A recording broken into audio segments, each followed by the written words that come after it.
Post-process volumes are three-dimensional volumes placed within a level to affect the final look of a render.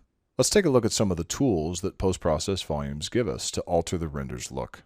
So if I go into my scene, I see I have this purple volume that's in front of my gazebo. Alternately, I can go to the world outliner and type post, and it will filter out any post-process volumes in the scene. I can see there's just one named PPV. Within the details panel, I see I have several menus: lens, color grading, film, etc. Within these menus are several options that I can change the look of the render with. We see here we have the ability to change the method of the depth of field or the focal distance. We can affect the bloom by increasing the amount. We can see right away that we get more glow on the light areas.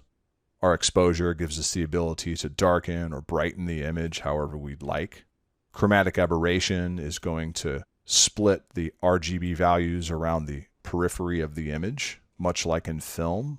A dirt mask will enable us to add a texture map to our camera's lens to replicate dirt or grime or watermarks or whatever we'd like, lens flares, etc. Under the color grading menu, we can adjust the contrast of things. We can really increase the contrast of things globally, or perhaps just in the shadows or the midtones, or maybe we want to increase the gain in the midtones. These are all tools that are very common in industry standard post-production suites. Our film menu is going to enable us to affect the tone mapper itself through these controls. And then under the rendering features, we can affect how much or how little motion blur there is, how much ambient occlusion there is. If I take this value to 0, I can see how in the dark areas I no longer have screen space ambient occlusion. And if I set it back to 1, I get those shadows back. And then this top feature under rendering features, post-process materials, if we expand this, if we click this plus button, we can add any number of materials that we want that will affect how the render looks. We'll talk much more in detail about post-process materials in following modules. Down here under post-process volume settings, I can enable or disable the entire post-process volume.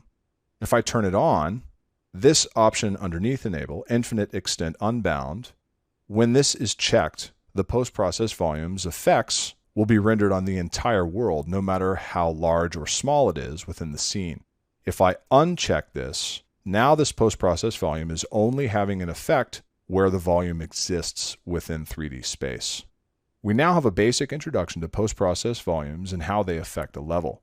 Using the built-in controls, there's a wide range of post-process effects that we can apply to our render. In the next module, we'll create a new post-process volume and examine how post-process materials can be used to affect the render.